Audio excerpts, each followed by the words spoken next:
സങ്കീർത്തനം 27:4, സാംസ് 27:4. സങ്കീർത്തനം 27:4 ഇങ്ങനെയാണ് വായിക്കുന്നത്: ഞാൻ യഹോവയോടെ ഒരു കാര്യം അപേക്ഷിച്ചു, അത് തന്നെ ഞാൻ ആഗ്രഹിക്കുന്നു, യഹോവയുടെ മനോഹരത്വം കാണുവാനും അവൻ്റെ മന്ദിരത്തിൽ ധ്യാനിപ്പാനും.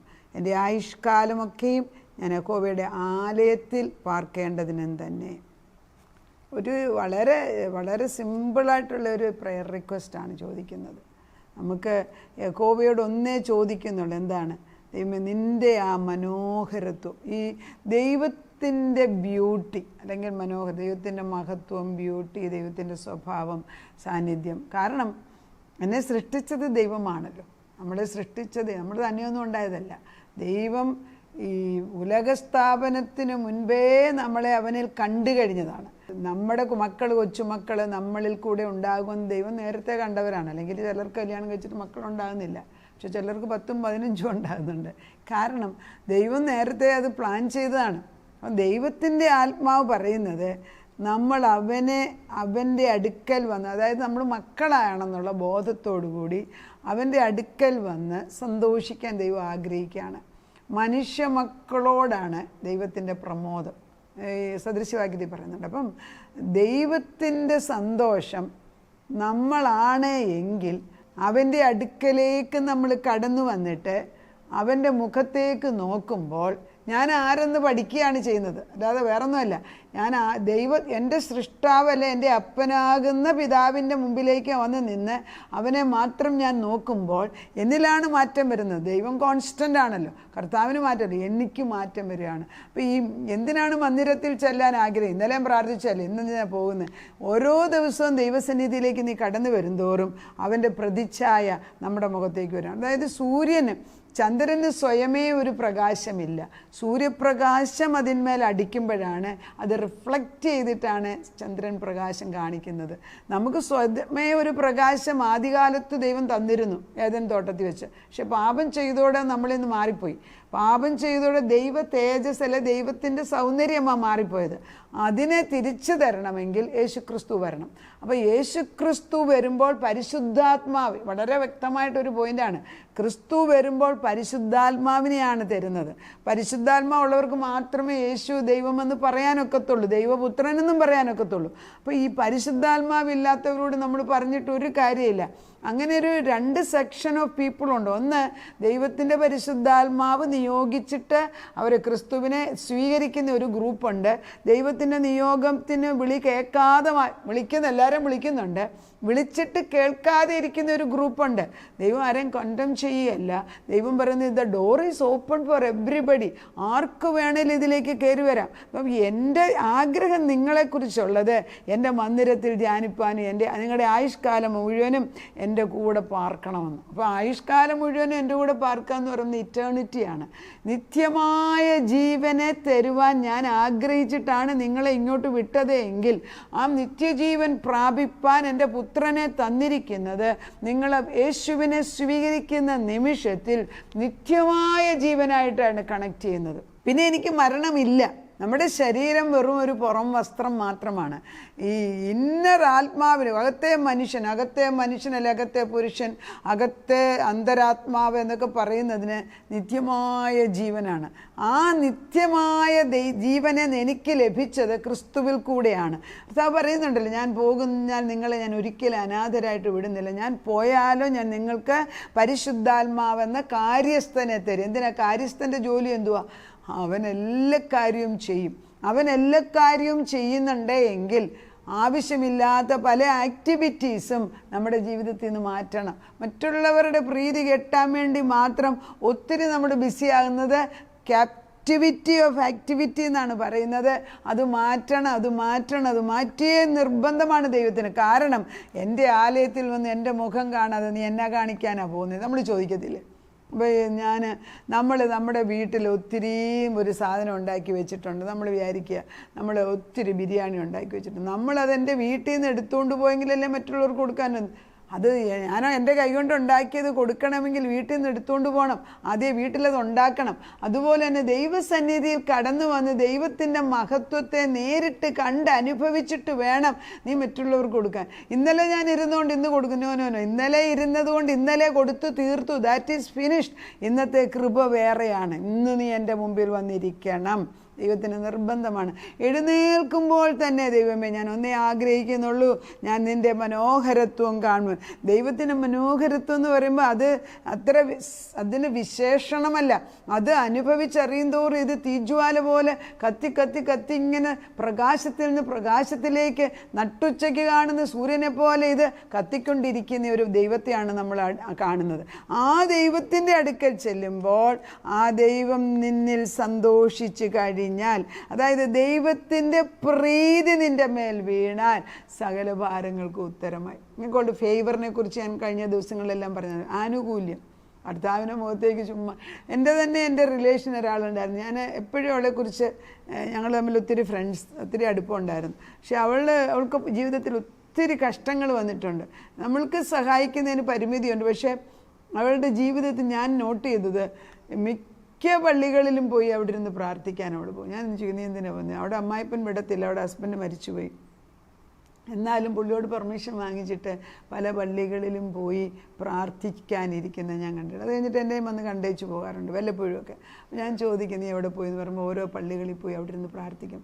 പള്ളികളിൽ പോയിരുന്ന് പ്രാർത്ഥിച്ചു, വീട്ടിൽ പോയിരുന്ന് പ്രാർത്ഥിച്ചു. പക്ഷേ അവൾ മരിച്ചു കഴിഞ്ഞിട്ട് അവളുടെ മക്കളെ എല്ലാം ദൈവം അമിതമായ കൃപയിൽ നടത്തുന്ന ഞാൻ കാണുമ്പം ഒരു വ്യക്തിയിട്ട വിത്തുകളെല്ലാം ഫലം കായ്ച്ച് അടുത്ത തലമുറയിൽ ഞാൻ കാണുന്നുണ്ട്.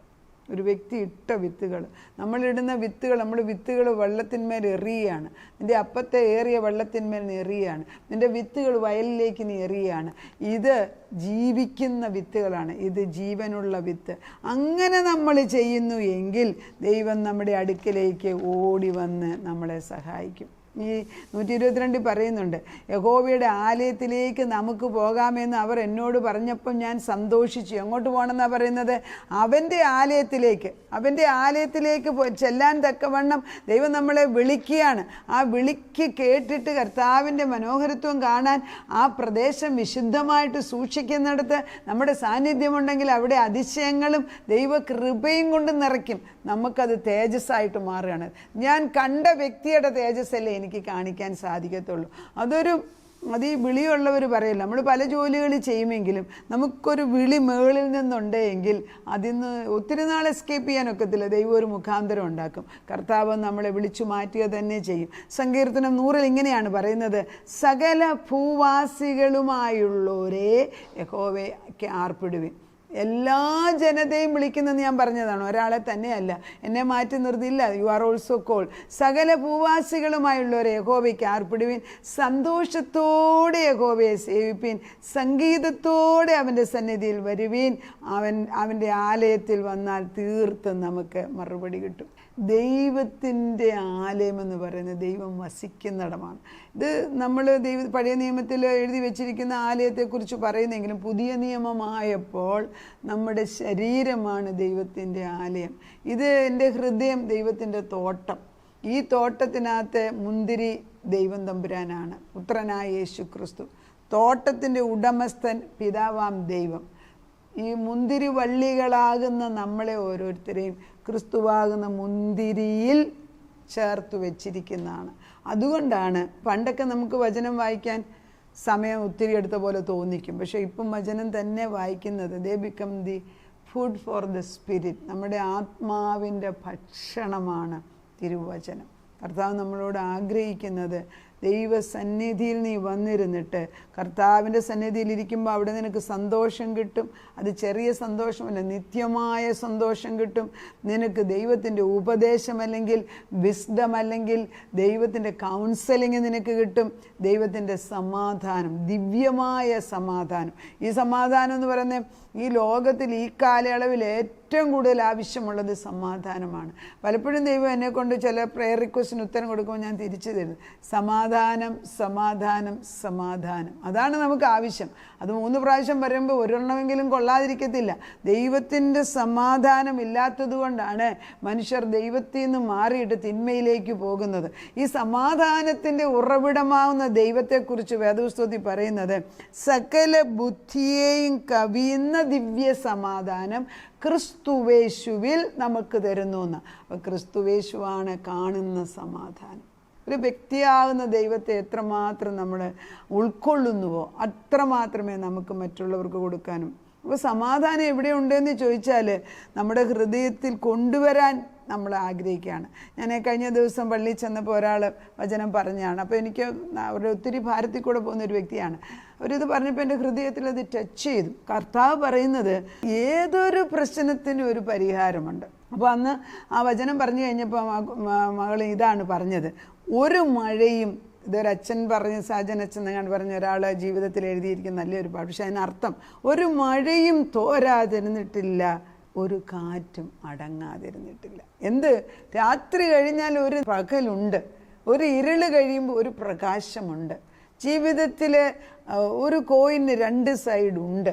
അത് മനസ്സിലാക്കിയാൽ എന്നും ഈ സങ്കടം നിൽക്കത്തില്ല, സന്തോഷമുണ്ട്. പിന്നെ ഒരു കാര്യം കൂടെ ഞാൻ പറയട്ടെ, സങ്കടത്തിൻ്റെ നടുക്കും ദൈവം സന്തോഷം ഇടയ്ക്കിടയ്ക്ക് തരുന്നുണ്ട്. പക്ഷെ നമ്മുടെ മനസ്സ് ഈ സങ്കടത്തെ മാത്രം ഇങ്ങനെ കോൺസെൻട്രേറ്റ് ചെയ്ത് അതിങ്ങനെ മല പോലെ നിൽക്കുകയാണ്. അതുകൊണ്ട് ഈ ചെറിയ ചെറിയ സന്തോഷം ദിനം പ്രതി തരും നമ്മൾ കാണുന്നില്ല. എന്നാൽ യേശുവിൻ്റെ അടുക്കൽ ചെന്ന് രാവിലെ തോറും ഈ സങ്കടമാകുന്ന വലിയ മല യേശുവിനെ ഏൽപ്പിച്ചേക്കാമെങ്കിൽ ആ കഷ്ടസമയത്തും അവൻ്റെ കൃപ നമ്മളെ നടത്തും. നമുക്ക് ദൈവത്തെ ആരാധിക്കാം. കഷ്ടങ്ങളിലേറ്റ അടുത്ത തുണയാണ്. ഞങ്ങളുടെ പ്രയാസ സമയത്ത് എടുത്തുകൊണ്ട് നടത്തുന്ന ഒരു ദൈവം. നമ്മുടെ പടകിൽ ക്രിസ്തുവുണ്ട്. അമരത്ത് ഇരിക്കുന്നവൻ യേശു ക്രിസ്തുവാണ്. ഞാൻ എന്തിനാ ഭയപ്പെടുന്ന കർത്താവേ? എൻ്റെ തോണി പരിശുദ്ധാത്മാവാകുന്ന വെള്ളത്തിലാണ്. അതിങ്ങോട്ട് മറിഞ്ഞാലും അങ്ങോട്ട് മറിഞ്ഞാലും ഞാൻ ഭയപ്പെടേണ്ട. നിത്യമായ ജീവനെ നീ എനിക്ക് തന്നിരിക്കുകയാണ്. അത് ഈ ജീവനെ തലമുറയിലേക്ക് പാസ് ചെയ്യണമെന്ന് ഞങ്ങൾ പ്രാർത്ഥിക്കുകയാണ്. അവിടുന്ന് ഉലകസ്ഥാപനത്തിന് മുൻപേ ഞങ്ങളെ കണ്ടവനാണ്. നാഥാ, നിൻ്റെ മുമ്പിലേക്ക് ഞങ്ങളുടെ ആവശ്യങ്ങൾ നിരത്തി വെക്കുമ്പോൾ കർത്താവേ, നിൻ്റെ തിരുമുഖം ഒന്ന് കണ്ട് ആ മുഖത്തെ പ്രസന്നത, ആ മുഖത്തെ ആ സൗന്ദര്യം, ആ മഹത്വം ഒന്ന് കണ്ടു കഴിയുമ്പം ആ നോട്ടത്തിനകത്ത് ഉത്തരം വരും കർത്താവേ. ഒന്ന് നോട് ചെയ്താൽ മതി, അത് ശരിയായി എന്ന് ബോധ്യം വരുമല്ലോ കർത്താവേ. അതുകൊണ്ട് ഞങ്ങളോട് ഇന്ന് പ്രത്യേകമായിട്ട് ഇടപെട്ടിട്ട് ഞങ്ങളുടെ വലിയതായ മലയിന്മേൽ അപ്പച്ചൻ കൈവച്ച് അതിനെ പൊടിയാക്കി മാറ്റിയേച്ച് അന്നയക്കുന്ന ചെറിയ സന്തോഷകരമായ കാര്യങ്ങൾ സന്തോഷിച്ചുകൊണ്ട് ദിനം പ്രതി പോകും. ഒരു കാലത്ത്, ഒരു സമയത്ത് ഈ തോണി കരയ്ക്കെത്തുക തന്നെ ചെയ്യും. രാത്രി കഴിയും കർത്താവെ. അമരത്തിരിക്കുന്നവൻ്റെ മുഖത്തേക്ക് നോക്കാൻ ഈ കഷ്ടം വന്നത് നന്നായി എന്ന് പറയാൻ നീ പലരെയും ഉപയോഗിക്കുന്ന കാണുന്നുണ്ട്. ജീവിതത്തിൻ്റെ പ്രയാസ സമയത്ത്, താഴ്വരയുടെ സമയത്ത് വ്യക്തിപരമായിട്ട് നിന്നെ കാണുവാനായിട്ട് ഇടയാക്കുന്ന സ്നേഹത്തിന് സ്തോത്രം. ഒരിക്കലും മാറാതെ നിൽക്കുന്ന നിൻ്റെ സ്നേഹം ഞങ്ങളെ പിന്തുടർന്ന് the steadfast love, ദൃഢതയോടുകൂടി ധൈര്യത്തോട് പുറകെ നടന്ന് ഞങ്ങളെ സ്വീകരിച്ച് നിൻ്റെ മക്കളാക്കിയതിന് നന്ദി പറയുന്നു. പ്രാർത്ഥനയുടെ ഉത്തരം തന്നതിന് നന്ദി. യേശു ക്രിസ്തുവിൻ്റെ പൊന്നുനാമത്തിൽ തന്നെ. ആമേൻ.